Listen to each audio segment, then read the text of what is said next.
Hello and welcome to the first Police Service of Northern Ireland podcast. We're happy to have you listen in with us today as we discuss the topic of neighbourhood policing. This week, the service has launched the Hallmarks of Neighbourhood Policing. There are 8 in total, which define our approach to neighbourhood policing and provide a baseline for what local communities can expect in terms of local policing delivery. The Hallmarks provide clarity for expectation for communities and partners and will frame policing delivery, decision making and leadership culture going forward. Today, I'm delighted to be joined by 2 neighbourhood policing inspectors, Inspector Kelly Gibson from Newry Morning Down and Inspector Yvonne McManus from Derry City Strabane. Welcome both. Today we're going to focus on one of the hallmarks, and that's engaging neighbourhoods. While the hallmarks have been officially launched this week, they've been in evidence in our neighbourhood policing for some time. We want to explore what engaging neighbourhoods looks like in your 2 respective areas. So Kelly, the neighbourhood hallmarks have just been launched this week. Tell me a wee bit about what they mean to you. Well, the great thing about the hallmarks is that they provide direction but also give us the freedom for different areas to employ different means of communication based on their specific needs. For example, what works in one district won't automatically work in another, but it has that direction and focus as a starting point, and it really underpins what we're already doing as neighbourhood teams. You really have to be tuned into the voice of your community to understand what suits them best, but the hallmarks outline how we can do that and what the main principles are that we should be addressing. Would that be much different to yourself in Derry City and Strabane? No, I would really welcome the hallmarks because it sets out what genuine neighbourhood policing looks like. So it brings together all the elements of what neighbourhood policing is. I know we're focused on engaging neighbourhoods, so that's obviously the second hallmark. And for me, there's benefits for us as an organisation because all the elements are there and we know we have a structure to work from, and then our community then know what to expect in relation to what neighbourhood policing is about and all the elements. So it takes us right through to engaging, problem solving. So we're working our way through and there's a clear process there. And I think as Kelly said, there is real scope and flexibility for it to be really tailored and bespoke to each area, depending on what the community's needs are. So Kelly, tell us a little bit about your neighbourhood policing in Newry Morning Down and how your team are engaging with the local neighbourhoods. My team would engage, along with myself, in regular meetings with community groups, neighbourhood watch groups and open public meetings. It's really important that we get out and about amongst the community and really listen to what their concerns are. We then feed that back in and look at where we are carrying out our targeted patrolling. We would go out on high visibility patrols. The majority of our fleet is liveried, so we're out there providing reassurance and a visible presence to the public. Being out there in the community, speaking to people and getting that feedback and then updating them with what the tasks that we've carried out and what progress has been made. The team would also regularly assess our local concerns and create problem solving folders so that we've got specific focused goals in mind when we're looking at how we can take on a problem and how we can manage it through to fruition. Okay, and Yvonne, is this the same or is this similar for you in Derry City and Strabane, or are there any differences in how you've engaged with your communities? Yeah, I think the hallmarks, it's nothing new. It's certainly not reinventing the wheel, but I think that aspect of the hallmark is a crucial element of neighbourhood policing, and I don't think it's different anywhere in Northern Ireland, maybe just about the service delivery depending on what the needs of the community are. So for Derry City and Strabane, Foyleside Moors, for example, has 3 teams and each team has their own area, and within that area each officer has their own ward, and each officer then would have a ward on the page, and what that looks like is their key contacts, so who they would communicate on a regular basis, what the issues are within that area, and then a planned approach to actually addressing those issues, and then a platform of how that's fed back to different elements of the community so they know what we're doing, they're clear about what we're doing, and then we're listening to see if our response is actually meeting their needs.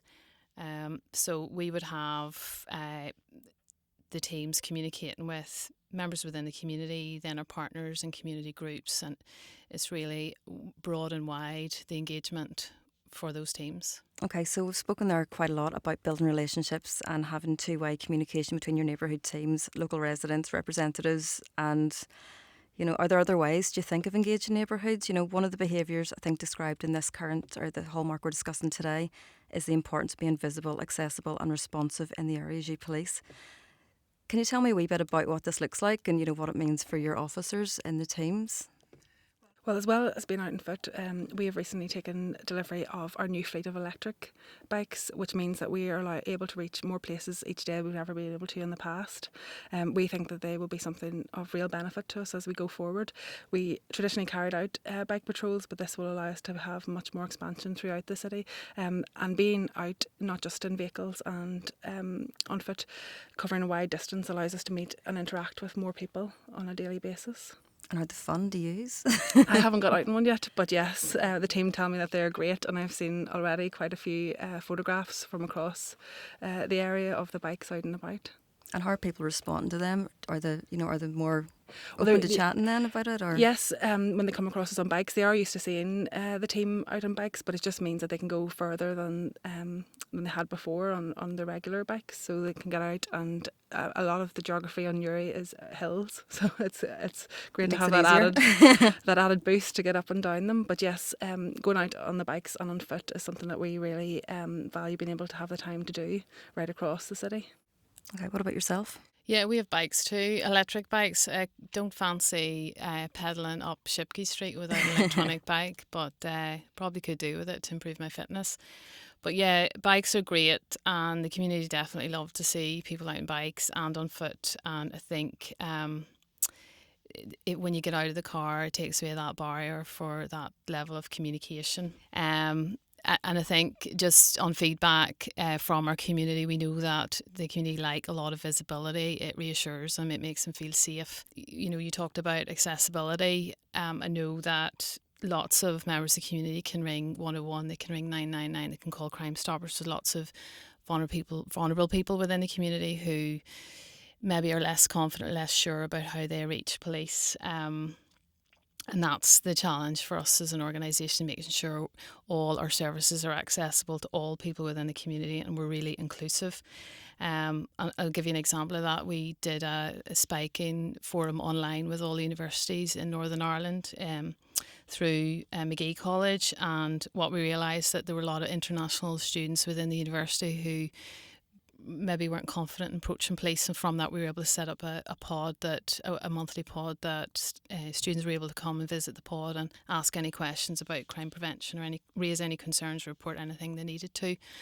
So it's really about that accessibility. I'm sure that had a really positive outcome as well. I'm sure it made you seem more approachable to the students as well. Yeah, and following on from that, we have been able to offer them some of our training in relation to suicide awareness. So it's really formed a strong partnership with the university. So that's a community within our community. And you were saying there about the students or the younger people. How do you find, you are trying to engage more with the younger people? It's more, as you said, prevention. Do you think they're a bit more open to police now, or how do you find yourself reaching out towards them? Yeah, I think that's the key in future. Just with the universities, through the university and through the schools, and we have a schools program where we do a work experience program. So it hasn't happened as much over COVID, and that has really provided challenges with engagement with the community. And so it's great to try and get back to normal engagement face to face. So students are able to go to all the different departments within our organisation and get a really insight into what policing is like and what our roles are like. And probably with my aspiration that we become a more representative organisation of the community, which is essential if we want to understand their needs and be able to deliver the service that they need. And Kelly, what about yourself? Following a lot of hard work by our neighbourhood sergeant, we have been able to launch our mobile police station, which had limited use, unfortunately, during COVID, but now we are really seeing the benefits of having it. So it's a multimedia vehicle containing PCs, gaming consoles and a driving simulator chair, which delivers a more modern approach to going out and engaging with young people. So while they're involved in that, they are chatting to us about our roles and chatting to us about what's going on in the community, and we hope to run a FIFA or racing Policing League with them over the summer. This allows us to engage with young people and adults right across the district, and is self-sustainable because we can run engagement events and we no longer have to rely on funding streams to facilitate this. And I know other districts have expressed interest in how we've got this project off the ground. After the press release, we're also seeing services across the water contacting us and finding out about how we got this project off the ground and what impact it has. Trend setting then? Well, when we've had it out, we've had great interest from the local community. In fact, then they've gone away and told their friends and families, and people have come down that day to see what it does and how good it is. And that also means that we're out and about and we're much more visible and accessible just by having this. So we've had it in some of our main retail areas across Newry, but then over the summer we'll have it out at every event that we can, and it is a real focal point, and we're begin to see the benefits of that as well. Be interested in that myself, I think. And of course, the ultimate success in engaging neighbourhoods is that you're able to tackle crime and provide solutions to create safer communities. So one of the ways we have recently tackled a crime issue that has arisen in the community is through the creation of a problem-solving folder to tackle street begging. So our local residents and also our business community contacted us about the issue, particularly of street begging around retail areas. They felt it was off-putting to members of the public trying to access those areas, and also wished to see if there was support that could be provided for those engaged in that activity. So by having a proactive approach to that, creating a problem-solving folder and outline a definitive plan with steps to tackling that, we have massively reduced the amount of street begging that's reported. We've dealt robustly with offenders, and particularly repeat offenders, and assured that they've got the help and support that they require. And then we've had great feedback from our local residents and the business community in relation to how this has been dealt with by police. Okay, and Yvonne, what about yourself? I'm sure your area sees... Yeah, I mean, we had a similar issue in Derry City and Strabane, and there's been tremendous work like yourself done in relation to the city centre, done in partnership with City Centre Initiative. And it's probably the measure of engaging neighbourhoods is when you have an issue within the community that you work in partnership with either the community or your own partners to address the issue. So, for example, we had reports of drink spiking at the start of December.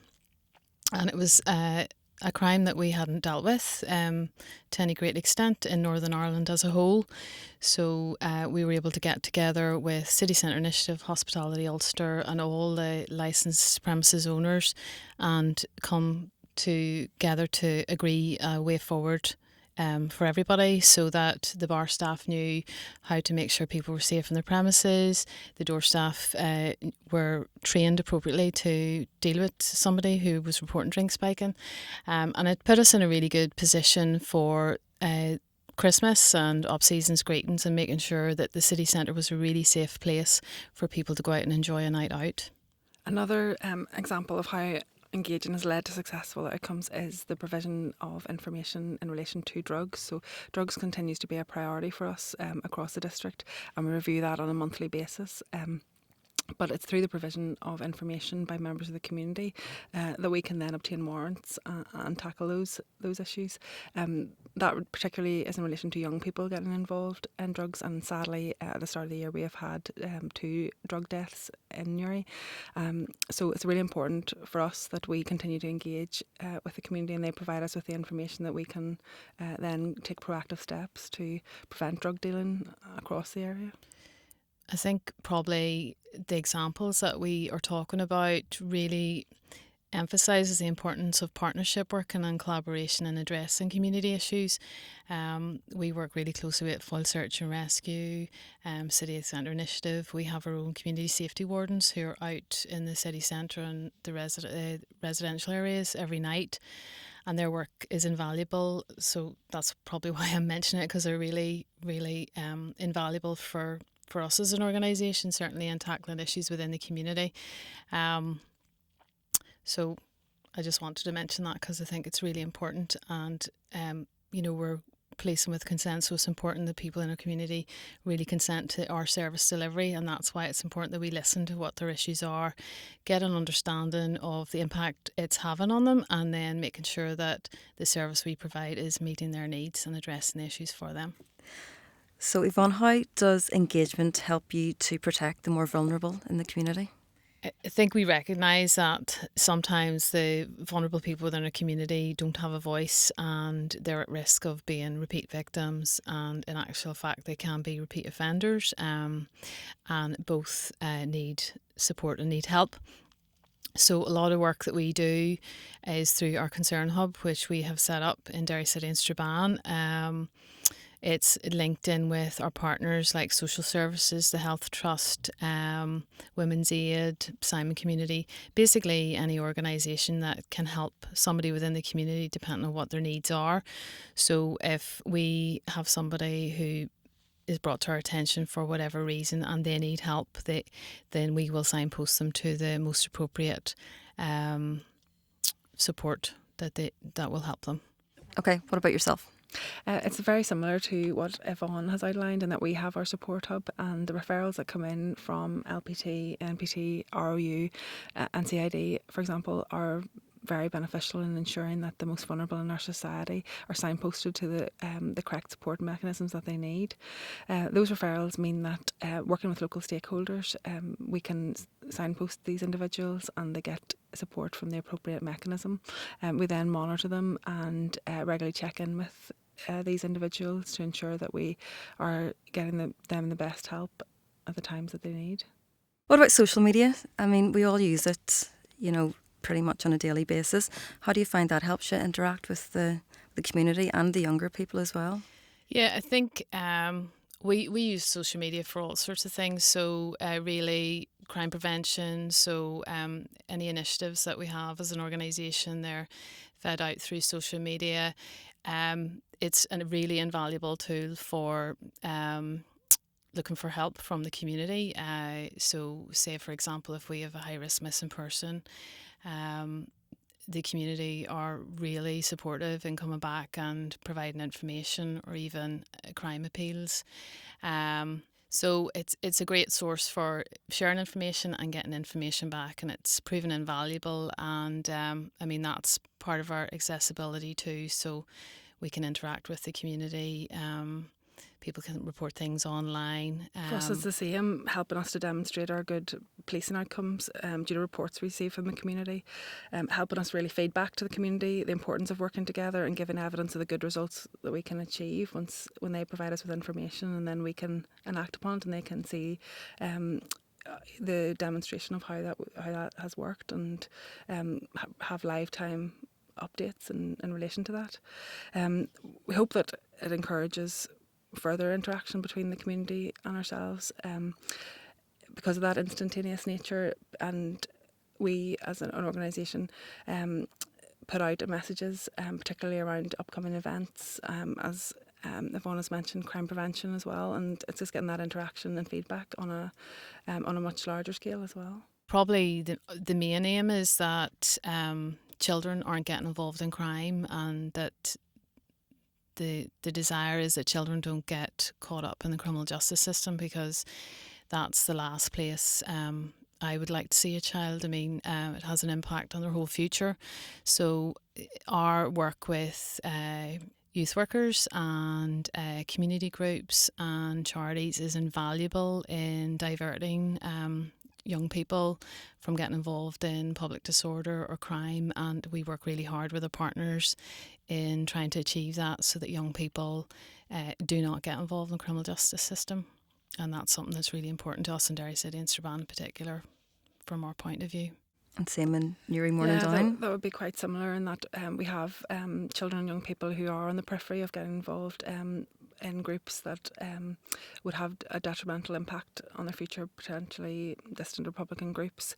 Some of the ways we have tackled this is arranging external events where we've taken young people away to do various outdoor activities or sports, and that building up that relationship over a protracted period of time with police officers has proved invaluable when we're then dealing with ASB, because they know their officers, they know their local neighbourhood teams, and they know their local youth diversion officer. So it's helping to steer them away from activities that will have a long-term impact on their future, and then encouraging them to become involved then in their local community, and that they have a voice, that they're not forgotten about, and that they are involved in raising concerns or identifying issues that we can help with to make a place safer for everyone. Okay, so it's all very positive. Lots going on then over the next, foreseeable with both of you. Yeah, it's great. You're going to be busy. Thank you both for coming in today. Thanks for joining us.